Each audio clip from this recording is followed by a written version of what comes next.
Are we all set? Yep. Yeah. Good evening, everyone. I'm Amy Masangelo, Vice Chair of the Newton Democratic City Committee and Chair of the new Climate Crisis Subcommittee. I'd like to welcome everyone to the second of our panels. Whether because of the increased incidence of extreme weather, rising or warming seas, the energy crisis caused by Russia's invasion of Ukraine, or any of 1,000 other reasons, people everywhere are recognizing that society has to change its relationship to fossil fuels. But what are the best ways of doing this? What is already being done? And what is already being considered at the municipal, state, or federal levels? These are the questions we intend to address in this series of panels. We hope to provide you with the information you need to understand solutions being considered and/or implemented so that you can choose to get involved as a voter, as an activist, or as a consumer. Tonight, we have a great panel of state legislators who will educate us about their efforts to influence state-level climate and energy policies. Moderating our panel is Casey Bowers. Casey is the Executive Director of the Environmental League of Massachusetts Action Fund. For nearly 4 years, Casey served as the Assistant Vice President for Government Relations and led the organization's advocacy efforts, achieving numerous policy victories across state, federal, and local governments. If you have questions, we're asking you to please put them in the chat, and Casey will get to them in the second half of the discussion. Thank you for joining us this evening, Casey. The floor is yours. Thanks for having me, Amy. And I'm really honored to be here tonight as a stand-in for my good friend, Eugenia Gibbons. She sends her regards and apologies that she cannot make it. But I'm really looking forward to this really quite timely conversation. It's great to have this panel gathered here today as we're heading towards the end of the session quite rapidly, and we've already seen a flurry of climate bills from both chambers. But let's turn to the real stars of the evening, Senator Cream and Reps Balzer and Khan. As many of you know, Leader Cream serves as the majority leader of the Senate and is also chair of the Senate Committee on Global Warming and Climate Change. She's represented the city of Newton in a public capacity for over 30 years, and I should note is serving on the conference committee tasked with resolving the differences between the House and Senate climate bills this year. Leader Balzer is now serving in her 12th term, representing roughly the southern half of Newton, and she serves as division chair, a leadership role in the House. She has long advocated for environmental priorities, particularly the Public Lands Preservation Act, which I know we'll hear more about tonight. And Rep. Khan is now serving her 13th term, representing the other half, the northern half of Newton, and she's proud to have successfully championed many projects to completion that her constituents have brought to her attention, including raising the renewable portfolio standard, and currently she's working with the MBTA to make all 3 of the rail stations in Newton fully accessible. And she's also working to pass legislation which would require electrification in new buildings and major renovations statewide. So thank you to all of you for joining us, and we're going to turn it over for opening remarks, and I will start with Senator Cream.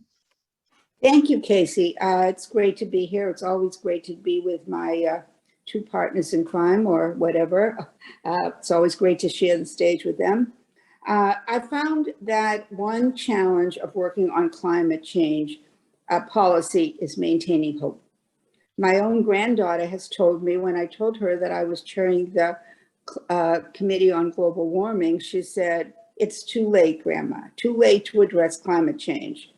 But we've seen that it isn't too late, and we've seen discouraging reports issued by the IPCC and other climate experts. But I have hope that there are things we can do, substantive, important things that we can do. And if for no other reason, I have to prove it to my granddaughter. So it's important to heed the experts' warning, but it's equally important to acknowledge our success and talk about our hope for the future. Last month, the Senate passed an act driving climate policy forward, a major victory that should give us all a sense of hope and optimism about the future. The bill includes prior policies and programs that will increase the rate of decarbonization in 3 sectors: transportation, building, and clean energy. I can't go into every detail, but I wanted to share a few highlights. While I am on the conference committee, the appointment just came through Once the conference committee begins its process, I will be very limited on things I can say. But having worked on the bill in the Senate, I can tell you that in the transportation sector, transportation contributes more to Commonwealth's emissions than any other sector. The DRIVE Act invests $100 million in zero emission vehicle rebates and $50 million in developing a network of public charging stations. It increases the size of the More EV rebate to $3,500 or $4,500 if there's a trade-in of a gas guzzler. It makes rebates available at the point of sale. The DRIVE Act requires the Department of Public Utilities to set vehicle electrification and greenhouse gas emission requirements for networks such as Uber and Lyft. Ride-sharing vehicles spend much time on the road, and electrifying Uber and Lyft will deliver outsized emission reductions. The bill also sets the MBTA on a path to electrifying both its bus fleet and commuter rail. With regard to buildings, they're another major concern. At a hearing last fall, my committee heard about several problems with the Mass Save program, one of the Massachusetts' primary tool for reducing building emissions. The DRIVE Act includes several reforms that will more tightly align Mass Save with the Massachusetts climate mandates. Beginning in 2025 to 2027 plan, the DRIVE Act prohibits Mass Save, in most instances, from using funds to support installation of new fossil fuel equipment.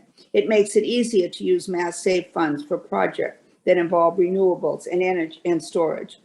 My committee held an oversight hearing in which we were able to convey our convictions that the Baker administration must issue a specialized net zero stretch code that represents a fossil-free option for interested cities and towns. That has not happened. Communities around the Commonwealth, including Newton, are ready to lead on building electrification, but existing state laws have held them back. In case the net zero stretch code doesn't come out the way we want it, the DRIVE Act takes the vitally important step of giving 10 communities the ability to restrict the use of fossil fuels in new construction. Those are communities that by home rule have decided that that's what they want to do. I'm excited because Brookline and Newton, both of which I represent, are one of those 10 communities.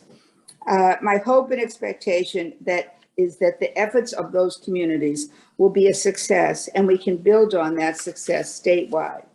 Clean energy, Massachusetts has already made great strides in promoting solar, wind, and other forms of clean energy, but we need to go further. And I must say the House bill really dealt with wind, and I'm hopeful that we can get everything included in our final bill.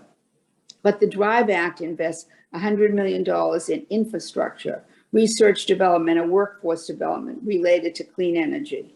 It expands Massachusetts' commitment to offshore wind by setting a goal of achieving 10,000 megawatts of offshore wind by 2035. And finally, it ensures that no polluting biomass facility will become eligible to participate in Massachusetts' incentive program for clean energy sources. That's huge because biomass was includable. In conclusion, the DRIVE Act is a landmark bill that moves us closer to achieving our goal of net zero emissions. Being on the conference committee to reconcile differences, I'm hopeful that we work together and do something in the legislature, which is really, really great and so important this year. I'm optimistic that we'll get a strong bill to the governor's desk and be veto-proof in the event that he's not on board. I'm happy to answer questions when the time comes, but again, thank you for having me and interested to hear my colleagues. Thank you, Senator Cream. And now I'll turn it over to your House partners, and we'll start with Rep. Balzer. Okay, hi, thanks. Good to see you, Casey. You've been a great partner for my work and all of our work, and great, of course, to be with my partners in crime, as the senator said. So I would like to talk for these opening few moments, in particular about one bill that I have championed for many years, which is the Public Lands Preservation Act. I've literally been working on this issue of protecting our public green space for the entire 24 years I've been in the legislature. And for those who aren't familiar, the point of this legislation is to strengthen Article 97 of the state constitution. And in case not everyone knows it, I always like to tell people what Article 97 is, because it's very beautiful, very moving to me, that not only does our state constitution give us the rights we think about usually, free speech, freedom of religion, free press, it actually gives us the right to clean air, clean water, and protected open space, and freedom from excessive noise. That's Article 97 of the Massachusetts State Constitution. And it's important to remember that we have a right to those things. That's what the people of the Commonwealth decided back in the 1970s, that we have that right. However, there's a loophole in the amendment to the Constitution, because usually if you were to ask someone, what is conservation land? They would probably say something like, it's land protected in perpetuity. But it turns out Article 97 allows, by a 2/3 vote of the legislature, for that land to be transferred for another use or developed for another use. And so I've been working all these years to strengthen the requirements so that it would not be so easy. I assume the framers of it thought that getting a 2/3 vote of the legislation was a steep hill, but we all know that when the key people press green, a lot of people automatically press green, and it isn't always so hard to get a 2/3 vote. I began working on this when I was first in the legislature. I served on what was then called the Local Affairs Committee, and municipalities at that time were filing bills to build schools on parkland. And a whole bunch of environmentalists came in protesting, why are you putting new schools on parks? Turned out in those years, the School Building Assistance Authority was incentivizing new construction rather than rehabilitation of older structures.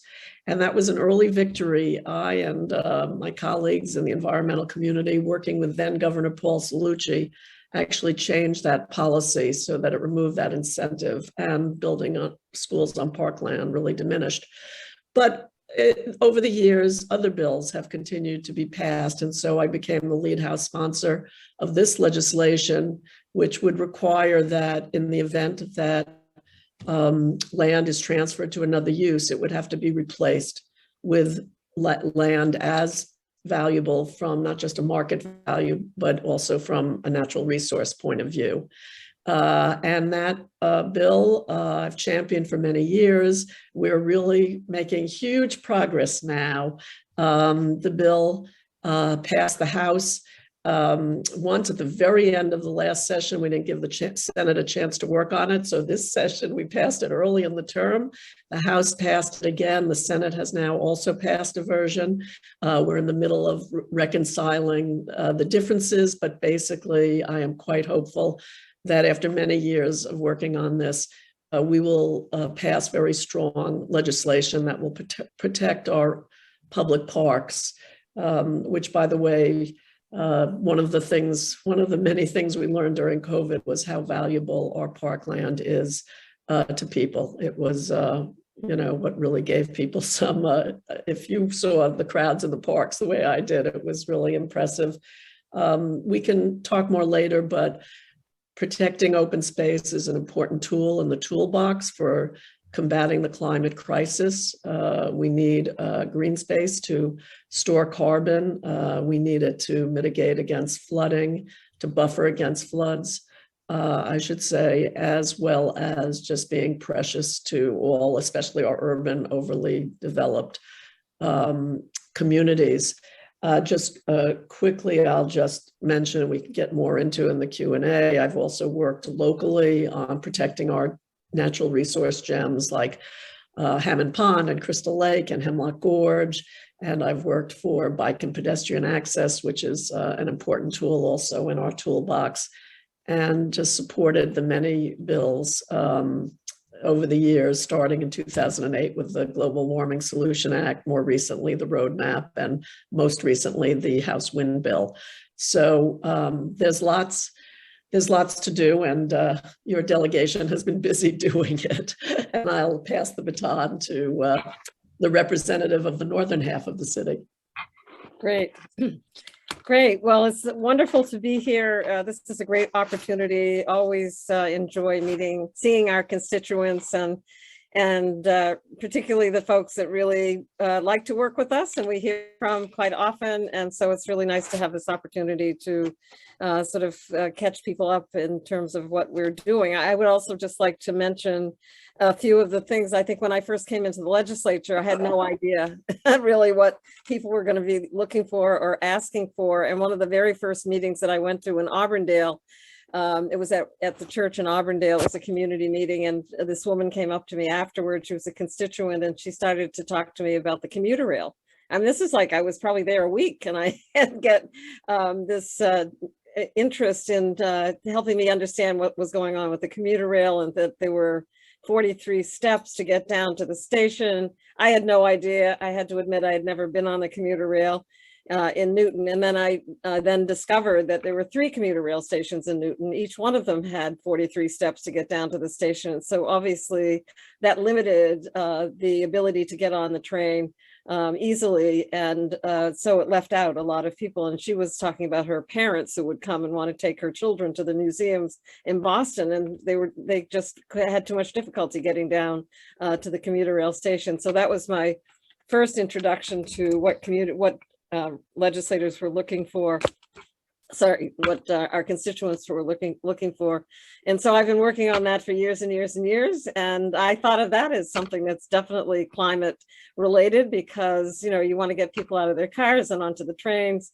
And so public transportation is extraordinarily important. And so I have always felt that that's a big piece of what we need to be thinking about in terms of climate. The other interesting things that were happening, that I became known as the weeds lady in the legislature under Tom Finneran, because my first effort to really do something else for my constituents and district was to clean up the Charles River in the cove of the non-native vegetation that was really growing rapidly. And so I think almost every session I'm fighting for some money to help harvest the weeds that do grow in the cove area, and, you know, worry about if we don't take care of it there, we lose a lot of recreational opportunities. Also, the life of the river changes without the proper oxygen and so forth. And then so I've been also working on some budget amendments to help with the funding of that, to keep our resource really healthy and safe, and ability to use it for recreation. The other area that I also got involved in were the fact that we had these wonderful trails and bridges in my district in Newton, Lower Falls, and Auburndale. And Governor Patrick came out with a accelerated bridge program. And in that program, we were able to get in the mix 3 pedestrian bridges in Lower Falls and Auburndale. And so the first one that we finally were able to redo was in Newton, Lower Falls, across the Charles River. That opened in 2012. And then in 2013, a second bridge was opened across the river in Auburndale. And the third bridge is probably going to be happening, which is where it's also in Newton, where the LaSalle Boathouse is, and that bridge is scheduled to be resurrected in 2023. So we're still working ahead along with these 3 bridges. So those are some of the environmental things that I was really concerned about and focused on for a very long time. And then as we kept moving forward, in the legislature, and also just in terms of life and what's going on now, as Amy mentioned, Amy Sangiello mentioned, just, you know, what's going on with all the terrible climate changes, and just how we're all affected by what's happening all around us with the weather, and many things related to climate. And so I just got involved in looking at legislation that would perhaps address some of these issues. And I happened to have the great opportunity to work with Ann Berwick, who's now working in the city of Newton, and she's the chief of sustainability, I think, in the city. I always forget the titles, but I had this great opportunity, and I've learned so much, working with her, and created legislation, actually, which I'm very excited about and I think is so important. And it's House 4477. And it's an electrification bill. It's an act relative to electrification of new and substantially remodeled or rehabilitated buildings. So that is a bill that, it's a very simple bill. It really is mandating that all cities and towns have that they must, with the new buildings in particular and major renovations, have the need to transfer to electrification, pure electrification, and not using any fossil fuels. So it's getting away from fossil fuels entirely. And this would be for lighting, for heating, for cooling, for hot water, for cooking, and for transportation. And since we all know that there's a lot of building, a lot of developments that are happening now, here we see it in the city of Newton with major developments about to happen. And it's happening all over the state. And so I think that it is really critical that we get rid of fossil fuels in the building of new buildings. And not even, I mean, people say, oh, what about cooking? You know, a lot of people like gas stoves. And it's not, you don't even want to bring in a gas line, even for cooking purposes. So my push really is to move away from fossil fuels and require all new construction and substantial renovations in the state to be electric, all electric. So that's really what it's all about. I know that there's some issues around hospitals, for example, are worried about not having enough time to do that, and also the biolabs. They're worried about the electrification mandate. And so in the legislation, we've offered them an opportunity sort of to choose their own way to get there, although they need to get there. And even the hospital, like the Newton Wellesley Hospital, for example, is apparently going to be doing a big renovation. I know Mass General is doing a huge renovation, so they should be thinking about this as they move forward. But again, we're giving them some opportunity to sort of figure it out, what they can do and what they need to do. So I just am very excited about this. I think that it is just something that we need to do. And I'm hearing from so many people about getting away from fossil fuel, and this is one way that we can do it. And so that's really my plan. I've been working with my folks on the House side with Chair Roy. And I think that, I think the bill that came out of the Senate and the bill that came out of the House are really, there were a lot of great things in those bills. And I do hope going forward we can, come to a, settlement that will work. But I just want to, hoping that I can get something in there that will really push for the new and the new construction and also major renovations. And it doesn't make sense to, when you build a building, it lasts for 100 years. And if you build new houses now, they last for many years.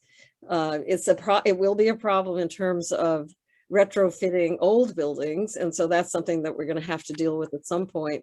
But I think we should really be thinking of new buildings, new construction, new housing as purely electrifying. And, we also know in the city of Newton, we have a huge problem with gas leaks. And so really moving away from fossil fuel and getting the gas lines, not bringing in new gas lines to build these buildings, I think is important. So I'm hopeful that this can happen, and we just need to really, I think, move in that direction. And so I'm excited, and it's actually moves further than any other bill in the legislature having to do with climate change at the moment. So it's very forward thinking, very progressive, and I'm excited and hope that we can move in that direction. So I also just add one more last thing. And I think that one of the things that we really need to think about with all of this is about public safety, public health, and a real need to move forward. So I think that moving away from fossil fuel is all about public health. And, that we know that even your gas stove in your house emits things that are not good for people, people that have asthma and so forth. It's not good.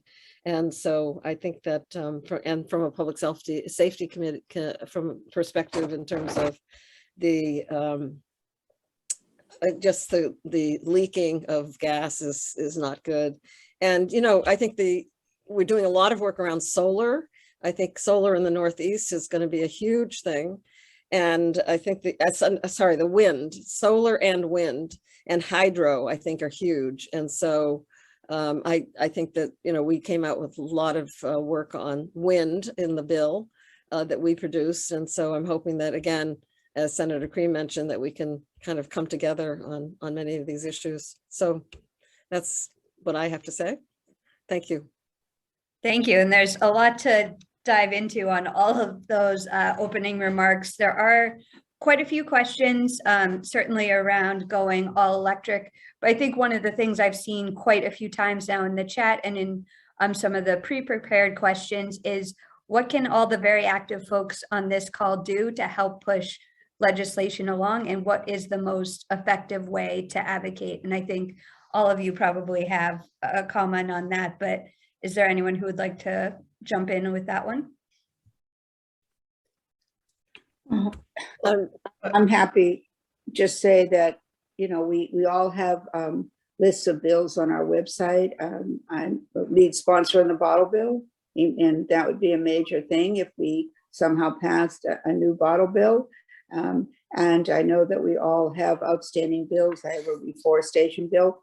And I think that maybe even looking at what the House and the Senate did in the bills they have, the House has wind and the Senate has, which I gave a long outline of, maybe writing to the conference committee or speaking about the various things that are in the bills, and hopefully they'll be there when we're done with it. So I think those are kinds of things that that are important, and we certainly could get together and make a list of all the bills that are involved environment and suggest that people write or talk to write letters to the conference committee or to the chairs of the committees that still have some of these bills. The Senate has the bottle bill in Ways and Means. It hasn't come out of the House yet. So there are opportunities. I wanted to add, I realized I neglected to mention, and as Senator Cream is identifying various bills, it reminded me that we have filed a home rule petition for the city of Newton.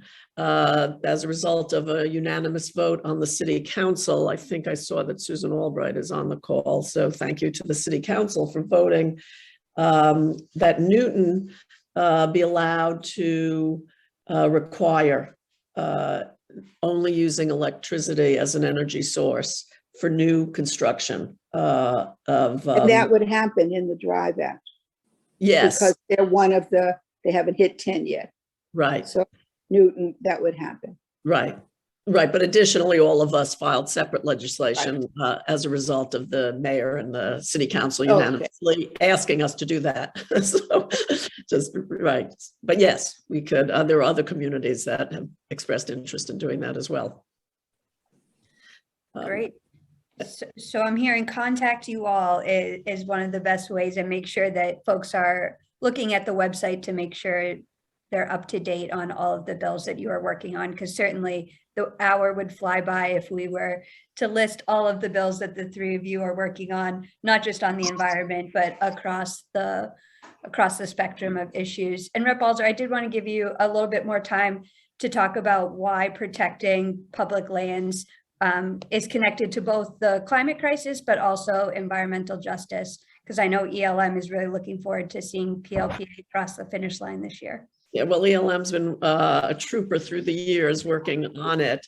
And I think, people forget that that's what we need. One of the things we need to do to respond to the climate crisis. I mean, green space, forests, these are needed to absorb carbon and again, as I mentioned, mitigate against flooding. And I think it's funny, as the years have gone on, I mean, I used to talk about it a lot in terms of quality of life, partly because I love being outdoors and I, so value time in parks and conservation areas. But it's become more clear that it's an essential part of tool in the toolbox. So it's potentially a huge victory. We're almost there. Thank you, Casey, for your support on that. We are. And to echo what both of my colleagues said, there's really important stuff in the bills that the House and the Senate have now passed this session, following up on the roadmap bill from last session. I think the legislature has taken up each session some pretty significant climate action. And on the issue of advocacy, I would just say that Newton Newton does a great job of advocating. I think I see in the little squares, I see Ellie Goldberg and Marsha Cooper. I mean, these are people who, if I don't hear from every day, I hear from them, twice a day, educating us, doing a good job, not just advocating, but educating us, because there are folks in Newton who have become really knowledgeable, and I count on them. So maybe I should thank them, not just for advocating, but for educating, because I really count on them often to direct me as to what bills to focus on, which to co-sponsor, which to support. I would just add to that, because I know that there are all these organizations out there, Ellie Goldberg with Mothers Out Front and Marsha Cooper with Green Newton. And there's others I can't think of. There's something Mass 350, I think. I mean, there's just a lot of really wonderful organizations out there that are really helping, because it's not just educating us here in the city of Newton, but also getting out across the state, which I think is important. And so, because it's good for legislators in other communities to also hear about what we need to be doing. So I just want to give a shout out, and also to Amy Sangiolo, who has been working on the climate issues here in the city of Newton. And Martina, who's on here, I know has been working with the state committee on the climate issues as well. So I think everybody, I don't know who, everybody on here is, I can only see a few up there at the moment, but I think probably everybody on this call is definitely interested in climate. So I just want to shout out and give a shout out to everybody who's joined us tonight. So, and again, we're all interested and we're learning as well. So it's great to be here and have this opportunity. And I quickly want to give a shout out to Ollie Batts from Wellesley. So this is not just Newton, but I know Brookline and Wellesley are just as dogged in their interest as Newton. So, and I did see constituents from Wellesley. I don't want to make it sound only that Newton cares, because they're just part of many other communities that have the same interest. And certainly it's been a lively chat. And I think one of the things that has been touched on quite a bit is actually the future of gas. And I know that Senator Cream in particular, with the Oversight Committee, as well as some of your work on what the future of gas should look like, how do you think we should approach the gas transition? Oh, you're on mute, Senator. I'm sorry, I'm on mute. So the future of gas is obviously very important, and we need to recognize that one thing that we can do, again, is to make sure that the governor, that Mass Saves is out there recommending that we use electric, that we don't use gas, that we look at ways to use electricity or not methane. This geothermal, it's a wonderful thing. It's being done in many, many places. But the important thing is that we need to watch what the gas companies are doing. So much money was spent on replacing gas pipes. That shouldn't have happened. I know I filed the futures bill. In fact, in the bill that we did, we really focused on what that means. So there's something called GSIP funds. What happened is that the gas company went in, and instead of fixing the pipes so that they could be used for something else, perhaps geothermal, they went in and replaced them. And now they're coming before the Department of Public Utilities looking to be reimbursed for the money that they spent. And they would get that money, but for the fact that in our bill, we put a stop to that by saying if you are coming looking for GSEP funds, you can't automatically get it. We need to have a working group set up to determine what kind of monies would go and what the use for those GSEP funds. That is in the bill, the drive bill. Also, what happened when the Department of Public Utilities came in, they set up a process where the gas companies picked who would be on the committee to make determinations for the future of gas. Well, if you look at the gas companies, then they're going to only look at it one way.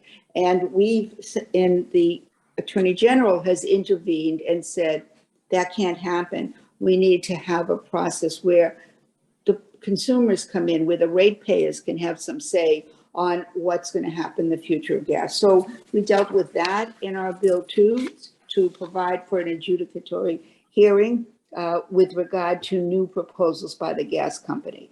The gas company has made proposals that slow the process and don't get us to where we need to get to net zero. Mixing gas with hydrogen is not safe, slows the process, and we can't let that happen without having a process whereby ratepayers have some say in what happens. So I do have the future of gas. On April 4th, we had a hearing on the future of gas, and that's when the Department of Public Utilities, who had been investigating, released a report on the subject. And that report was developed by consultants hired by gas companies. And that report analyzed a handful of future scenarios, which most involve the continued use of natural gas in some form. Gas companies are proposing their own pathway to net zero. That's not going to work. We learned about faulty assumptions that skewed the findings that are being proposed. And so I'm hopeful that as we get together and have a bill that comes out, the bill is going to have in it the opportunity for the ratepayers to make some proposals and make some suggestions and allow the Attorney General to step in and make sure that we are all on the same wavelength and that the future of gas is not going to look like what it is now. Thank you for that. And I did want to give both reps, Balzer and Khan, an opportunity to talk a little bit about the House offshore wind bill. We've kind of touched on it briefly, but that is the bill that will be conferenced with the Senate. And quite frankly, without a strong offshore wind economy and robust turbines off of our coast, which we're well suited to have, we will not be able to reach our emissions deadlines. And there's quite a few important pieces, including some equity considerations. So I did want to give you both a chance to talk a bit more about that bill. Yeah, that'd be great. I was thinking that as we were talking, that we hadn't, I'm so obsessed with the public lands bill. Forgot about this big wind bill, but it does. So a really important piece of that, I'm looking at my notes, but an important piece of the wind bill was the parity that Casey started to refer to about between electric and natural gas by imposing a charge for natural gas consumers to support renewable energy. It's similar to the charge electric customers currently pay. And so the fee at a little over $1 a month on average would collect $23 million a year to support the Commonwealth's transition to clean energy. So that's one piece of that bill. One of the things that's interesting about the wind that the House really felt strongly about is Massachusetts, because of our geography, is like uniquely situated to become like the leading state in the whole nation on wind. It's just like where we're located. And so the whole idea of the bill was to really take advantage of that geography and encourage the growth of this important industry. And so one of the things that the bill does was it removed the current price cap that required bids to be less expensive, because that had created a deterrent from companies participating. And so now we've removed that cap, so more wind companies are jumping into the market here. And the bill also invests hundreds of millions of dollars over the next decade in infrastructure, in job training and supply chain capacity, One of the neat things about the bill is it creates a high school offshore wind credential training pilot program. DESE would reimburse school districts for each student that gets the credential, because there's a whole issue about the workforce. And I mean, one of the big things about the wind bill was all about responding to the question, why don't we just do it instantly? And the issue is that the infrastructure doesn't exist, the workforce doesn't exist. So what the bill does is provide for the training of the workforce, providing for the building of the infrastructure, and provide for incentivizing the industry. So we were very excited in the House, to pass this bill. And we think it is a really important part of the whole picture. Certainly, and I think we're lucky. And one thing that I think we should really make clear is that not that many issues get to be heard every session at the legislature. And I think we're really lucky that climate has kind of broken through, and we had the roadmap bill last year that stretched into this year, but then again, 2 more pretty comprehensive bills from both the House and the Senate that really are looking to get us to achieving that roadmap. And I do just want to highlight that that is not the case for a lot of issues. So we're lucky that both the House and the Senate take this so seriously. I just want to add something. The timing of when we did the bill also was so important because of what's happening in Ukraine. And it was also like, if anything, made it clear, if it wasn't enough, the climate crisis made it clear we need to be energy independent. I mean, the dependence on Russian oil, this was very much in our awareness as we were working on this bill, was that, that Massachusetts is in a position to play a really leading role in helping this nation be energy independent. So that was a very, sort of emotionally powerful element to when we were debating the wind bill. Absolutely. Oh, so go ahead, Rev. Khan. I was just going to add that the president has committed to offshore wind, getting to where we need to go by 2030. So there will be funding coming in, from the federal government to help with all of this. So I think that's also something that will be helpful, I think, going forward with the wind. And I think the wind and really the Northeast, not just Massachusetts, but the Northeast, I think, is really positioned well because we have a lot of wind here. And so I think we'll probably be the beneficiary of what the president is talking about. So just wanted to mention that.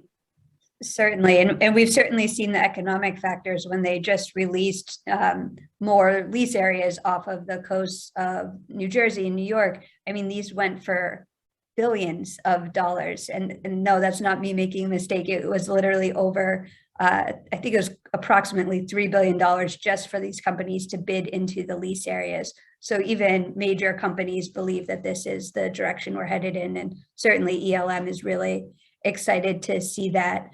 And one of the other things, pivoting a little bit, is getting to that question of resiliency. I know there's been a lot of talk both at the federal level for some of the funding that is needed to prepare for rising tides, more intense storms. I know that there has been some funding in the budget. I know both the House and the Senate just today dedicated more funding to our environmental agencies, something that ELM has long been supportive of, and we're great to see that both the House and the Senate have agreed that we do need more funding for these agencies. But certainly resiliency is something on the top of everyone's mind. And I was just wondering if folks have some thoughts they would want to say about how either Newton or you all are preparing for some of these questions. I'm happy to say, okay. So, of course, last summer we saw a series of dangerous and destructive weather events that were certainly fueled by climate. A heat wave brought 100-degree temperature in Massachusetts and temperatures of 120 degrees to Western Canada. And record precipitation caused flooding. And so those are, as you say, impacts of climate change. But what's more is that the impacts are not felt equally. Environmental justice communities, and I say this because it's very important as we sit in a with people from Newton and Brookline and Wellesley. The point is we need to look closely at the environmental justice communities because they're likely to face extreme heat, for example, and less likely to have the resources to protect themselves. So last year, as we had a hearing, many things came to weight. And one takeaway was the nature itself is not often our best climate resilience solution. Coastal wetland and marshes could absorb storm surge and precipitation, sharply rising the risk of flooding. Similarly, plant-filled buffers along rivers and streams can absorb up to the 90% of the participation. That's why Massachusetts needs to invest in conservation and ecological restoration, particularly in areas that are prone to flooding. Trees have climate resilient benefits to everybody, but most importantly, they can be dramatically reduced ground temperatures. There are widespread news covering the summer of the large disparity to heat that existed between neighborhoods that had trees and those that didn't. That's why I helped secure $25 million in ARPA funds to expand tree canopies in environmental justice communities. And I have a bill that I filed, the Municipal Reforestation Act. That bill requires Massachusetts cities and towns to create a tree canopy plans and provide funding and technical assistance to help implement them. And that's a bill that people can call or write to or send letters. That Reforestation Act would be really important, providing much needed trees in many areas, and particularly in environmental justice. There's a lot of other things we can do, but I couldn't miss the opportunity to talk about a bill that I filed that might really be helpful in this area of resilience. So thank you, Casey.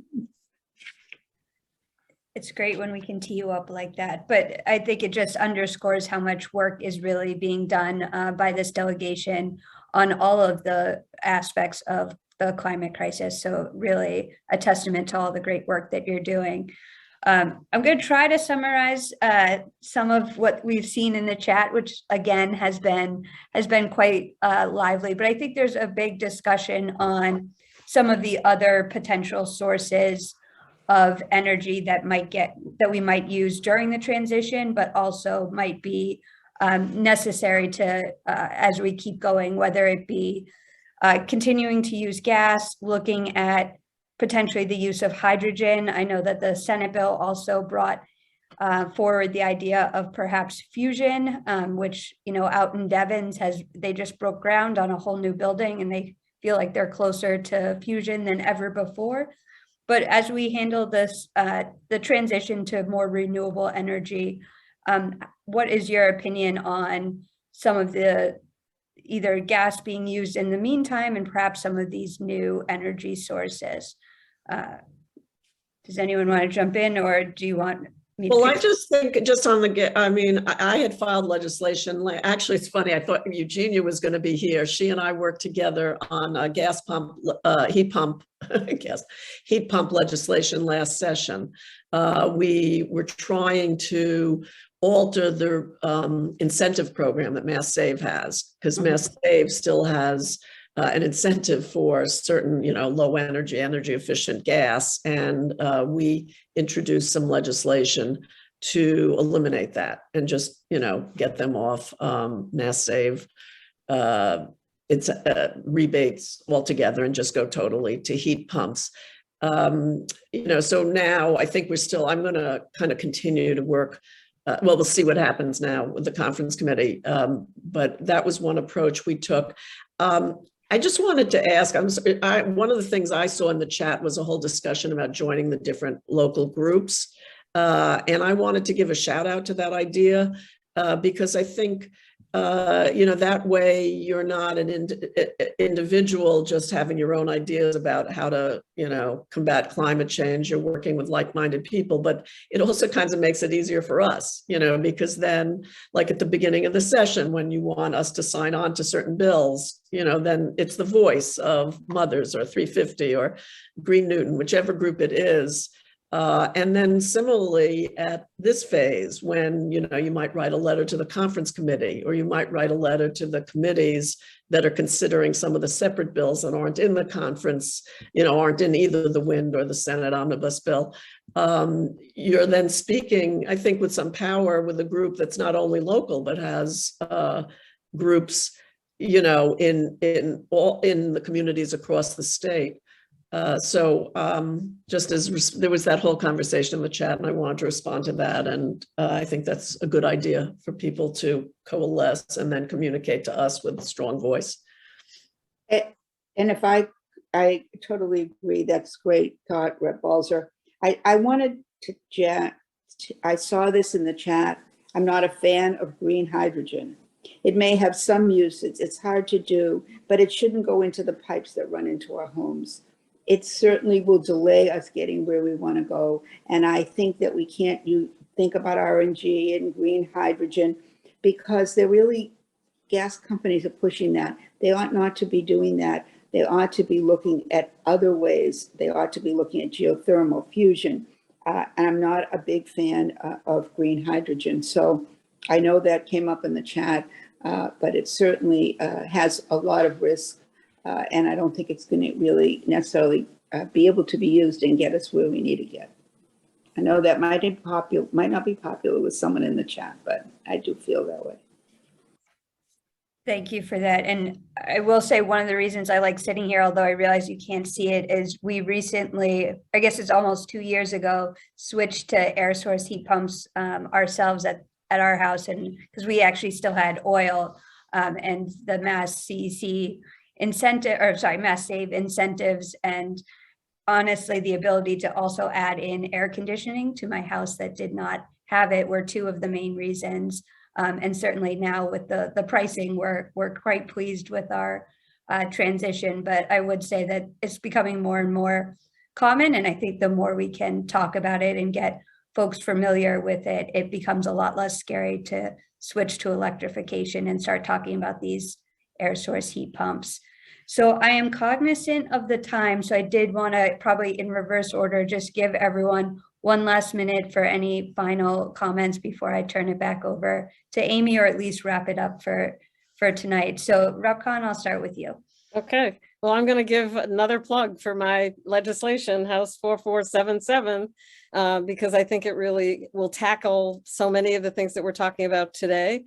We want to get rid of gas, fossil fuel. We want to make sure that all new buildings and major renovations will be able to go all electric. We don't want to bring the gas lines in to any new building. It doesn't make sense, even if people are saying they want to cook with the gas stove. I can tell you that the Newton Library has a has an electric stove top that you can take out of the library and try it out before you purchase a new stove. So I would recommend that. I just think it's the way to go. I think we really have to move in the direction of complete electrification of all new buildings and all new major renovation.